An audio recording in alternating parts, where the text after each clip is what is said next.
Bismillahirrahmanirrahim. Assalamu alaikum. I am your teacher for physics from Oxford School System in Chichavatne.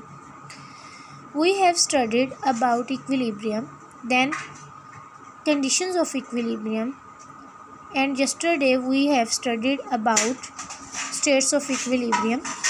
In which states of equilibrium we have studied only one state of equilibrium is a stable equilibrium. Now start the second state of equilibrium is unstable equilibrium. So read its define and then explain with its example. So देखें बेटा, a body is said to be in a state of unstable equilibrium if after a slight tilt it tends to move on further away from its original position. वो body unstable equilibrium में होगी अगर हम उसे ज़रा सा tilt करें और वो अपनी ओरिजिनल पोजीशन से मूव ऑन कर जाए, तो उस इक्विलिब्रियम को हम क्या कहते हैं? अनस्टेबल इक्विलिब्रियम बोलते हैं. ठीक है. Here is its example is try to balance the cone on its tip. It is balanced for a movement because W and FN lie along the same line. हम ट्राई करते हैं कि एक कोन है और उसका जो कॉर्नर पॉइंट है, ठीक है, उसे हम स्टेबल करने की ट्राई करते हैं. उस पर हमने फोर्स लगाई तो वो स्टेबल है, और जैसे ही फोर्स को रिमूव किया, टिल्ट किया, तो अपनी ओरिजिनल पोजीशन से क्या हो जाएगी? मूव अवे हो जाएगी, दूर हो जाएगी. ठीक है. तो इसको हम क्या कहते हैं? अनस्टेबल इक्विलिब्रियम कहते हैं. स्टेबल में हमने क्या किया था? कोन के ये जो डाउनवर्ड पार्ट था उसे स्टेबल किया था, टिल्ट किया. फॉर एग्जांपल ये कोन है तो मैंने इसे इस तरह जो है वो सेट कर दिया. इसका थोड़ा जो है ये शेप जो है थोड़ी गोल होनी चाहिए ज़्यादा साइज़ में, तो इसने स्टेबल हो जाना था. लेकिन अगर मैं इसे इस तरह स्टेबल करने की कोशिश करूँगी तो मैंने जब तक इसे ऐसे रखा है तो ये इक्विलिब्रियम है, और जैसे मैंने इसे टिल्ट किया तो ये क्या हो गया? अपनी पोजीशन से मूव हो गया, दूर हो गया. तो इस चीज़ को हम क्या कहते हैं? अनस्टेबल इक्विलिब्रियम कहते हैं. Even it is slight tilt it will no come back to its original position by its rather it will fall down. बल्कि ये नीचे गिर जाएगा because its centre of mass no longer remain above the base. और ये गिरेगा क्यों? क्योंकि इसका सेंटर ऑफ मास क्या है? कम है.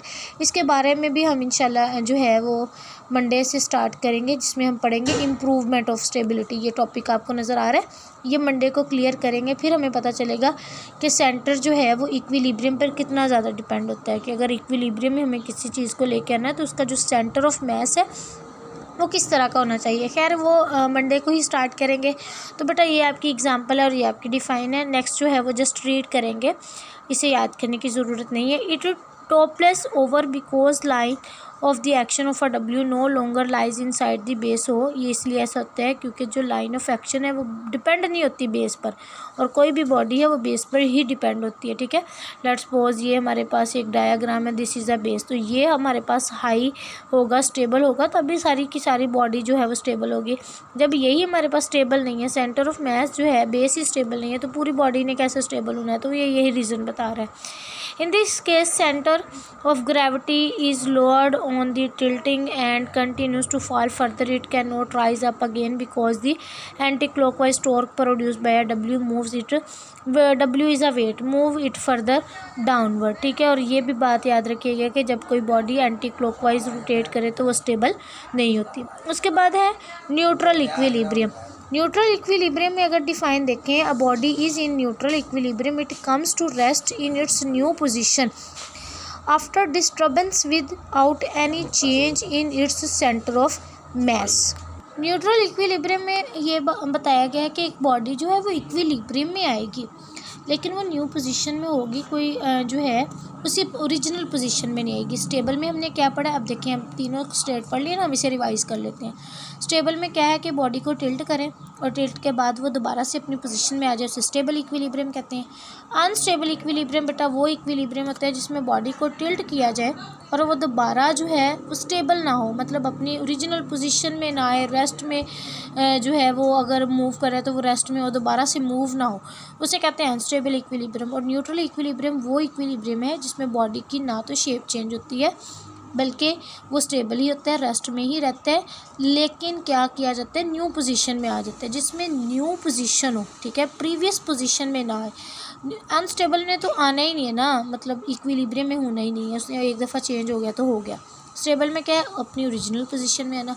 और न्यूट्रल इक्विलिब्रियम में क्या है कि स्टेबल हो जाए, रेस्ट में आ जाए, लेकिन क्या करे, न्यू पोजीशन में आए, तो उसे हम क्या कहते हैं, न्यूट्रल इक्विलिब्रियम कहते हैं।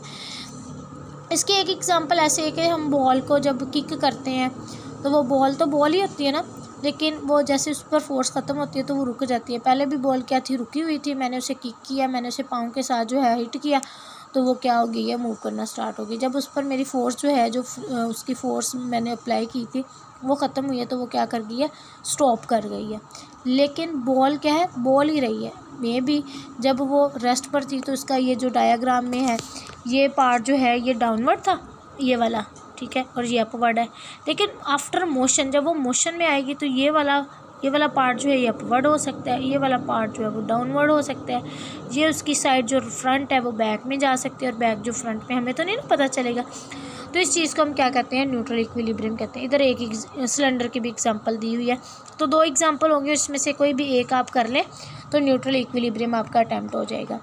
चलें जी, सबसे पहले डिफ़ाइन, ये पुराना मेथड है आपको पता है, अब हम इसकी एग्जांपल पढ़ लेते हैं। डिफ़ाइन हम पढ़ चुके हैं। A cylinder resting on a horizontal surface, the neutral equilibrium. If the cylinder is rotated slightly, there is no force or a torque that brings back to its original position, moves it away. As the cylinder rotates, a height of the center of a mass remain unchanged. In any position of a cylinder, its weight and reaction of the ground lie in a same vertical line. तो ये cylinder की example आ गई कि एक cylinder है, आपने उसे घुमाया तो उस पर टॉर्क जो है वो एक्ट नहीं हुआ, ना क्लॉकवाइज ना एंटी क्लॉकवाइज नहीं होगा, तो वो रेस्ट में रहेगा। उसकी हाइट, उसकी विड्थ जो है वो सेम एज इट इज़ ही रही, और इस पर जो फोर्स ऑफ ग्रेविटी है वो सेम एक्ट कर रही है, इसलिए ये क्या है, neutral equilibrium. Other examples of a neutral equilibrium are a ball rolling on a horizontal surface, जो भी बात कर चुके हैं, और a cone resting on its curved surface. और अगर हमने कोन को रेस्ट पर रखे कर्व्ड सरफेस पर, ये देखिए, ये कोन की भी एग्जांपल है।